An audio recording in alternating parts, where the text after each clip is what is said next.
L निनोच्या प्रभावामुळे महाराष्ट्रात monsoon समाधानकारक न झाल्याने पाणी टंचाई तीव्र झाली आहे. सध्या राज्यातील 1200हून अधिक टँकरद्वारे तब्बल 22 लाखांहून अधिक नागरिकांची तहान भागवली जाते. छत्रपती संभाजीनगर, पुणे, नाशिक, कोकण, अमरावती आणि नागपूर विभागात टँकरद्वारे पाणी पुरवठा सुरू आहे.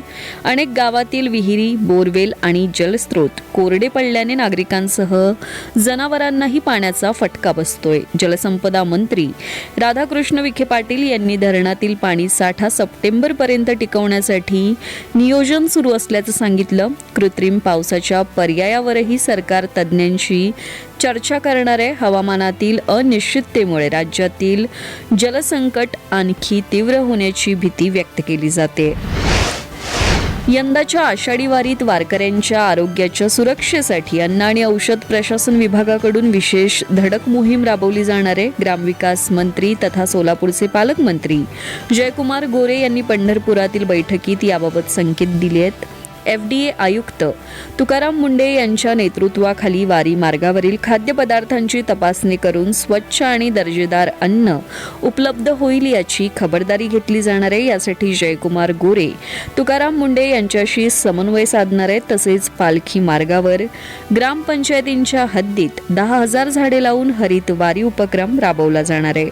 वारकऱ्यांच्या सोयीसाठी राज्य परिवहन महामंडळाकडून 5,000 विशेष ST बसही उपलब्ध करून दिल्या जाणार आहेत.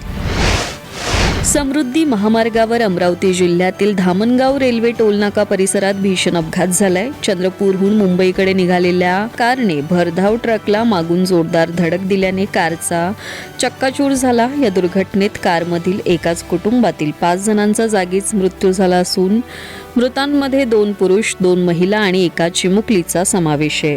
अपघाताची माहिती मिळताच पोलीस आणि आपत्कालीन यंत्रणा घटनास्थळी दाखल झाल्या. मात्र धडक इतकी भीषण होती की कोणालाही वाचवता आलं नाही. या दुर्दैवी घटनेमुळे परिसरात शोककळा पसरली असून अपघाताचं नेमकं कारण शोधण्यासाठी पोलिसांनी तपास सुरू केलाय. भारतीय हवामान खात्याने महाराष्ट्रासह देशातील 16 राज्यांसाठी पुढील 10 तास अतिमहत्त्वाचे असल्याचा इशारा दिलाय. मेघगर्जना, विजांचा कडकडाट आणि ताशी 70 ते 80 किलोमीटर वेगाने वादळी वाऱ्यासह मुसळधार पावसाची शक्यता वर्तवण्यात आली आहे. महाराष्ट्र, दिल्ली, उत्तर प्रदेश, बिहार, गुजरात, मध्य प्रदेश, छत्तीसगड, राजस्थान, उत्तराखंड, हिमाचल प्रदेश, तामिळनाडू, आसाम, कर्नाटक, झारखंड, जम्मू काश्मीर आणि पश्चिम बंगालमध्ये सतर्कतेचा इशारा देण्यात आलाय.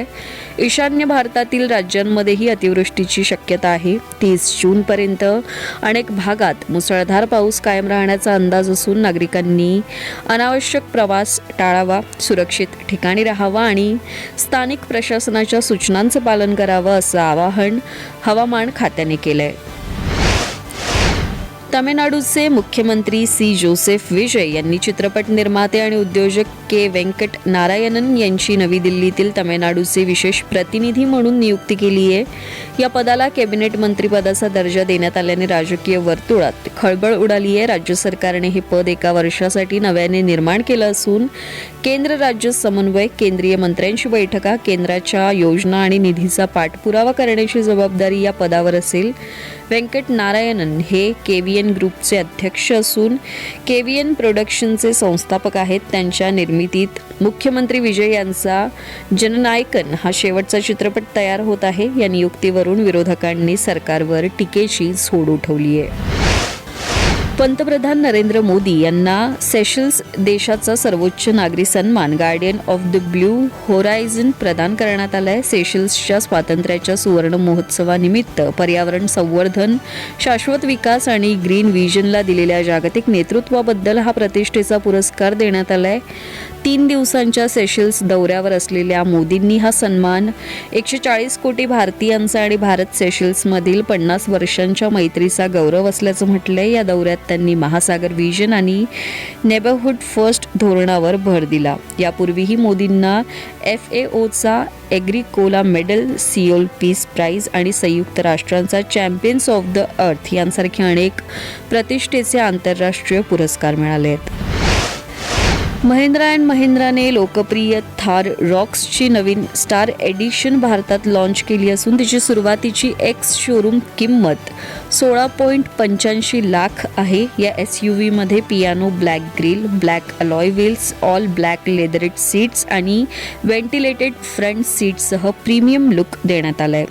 Citrine yellow, tango red, Everest white आणि स्टिल्थ ब्लॅक अशा 4 रंगांमध्ये ती उपलब्ध आहे. यात 2.0 लिटर टर्बो पेट्रोल आणि 2.2 लिटर डिझेल इंजिनचे पर्याय असून RWD सेटअप देण्यात आलाय. मोठी टचस्क्रीन, डिजिटल क्लस्टर, हर्मन कार्डन sound system, 360 degree camera, 6 airbags आणि भारत NCAP 5 स्टार सुरक्षा रेटिंगसह ही SUV ग्राहकांसाठी आकर्षण ठरत आहे. दरवर्षी नवीन आयफोन लॉन्च झाल्यानंतर जुन्या मॉडेल्सच्या किमतीत घट होते. मात्र यंदा आयफोन 18 लॉन्च झाल्यानंतरही आयफोन 17 आणि आयफोन 16 स्वस्त होण्याची शक्यता कमी असल्याची चर्चा आहे. डिस्प्ले, कॅमेरा आणि चिप्स सारख्या महत्त्वाच्या घटकांच्या वाढलेल्या उत्पादन खर्चामुळे ॲपलला किंमत कमी करणं कठीण जाऊ शकतं, असा अंदाज व्यक्त केला जातोय. जपानमध्ये आयफोन 17च्या 256 GB मॉडेलच्या किमतीतही वाढ झाल्याचं वृत्त आहे. त्यामुळे आयफोन 18 आल्यानंतर जुन्या मॉडेल्सवर मोठी सूट मिळेल अशी अपेक्षा करणाऱ्या ग्राहकांची निराशा होण्याची शक्यता आहे. मात्र कंपनीने याबाबत अद्याप कोणतीही अधिकृत घोषणा केलेली नाहीये. बॉलिवूड अभिनेता गोविंदा यांची पत्नी सुनीता आहुजा यांनी लॉकअप 2 या रियालिटी शोमध्ये वैवाहिक आयुष्याबाबत मोठा खुलासा केलाय. गोविंदाच्या अफेअर्सच्या चर्चांवर बोलताना त्या म्हणाल्या, खरं प्रेम असेल तर नात्यात अनेक गोष्टी सहन कराव्या लागतात. कलाकारांच्या आयुष्यात अशा चर्चा होतच असतात. इतकी वर्ष गोविंदाची साथ दिल्याचा उल्लेख करत त्यांनी भावनिक प्रतिक्रिया व्यक्त केली. नात्यात तिसऱ्या व्यक्तीच्या प्रवेशामुळे अनेक समस्या निर्माण होतात आणि संबंध बिघडू शकतात, असंही त्यांनी स्पष्ट केलं. स्वतः नेहमी प्रामाणिकपणे बोलत असल्याने गोविंदाला आपल्या बाबतीत चिंता वाटते, असंही सुनीता यांनी सांगितलं. त्यांच्या या वक्तव्याची सध्या सोशल मीडियावर जोरदार चर्चा सुरू आहे.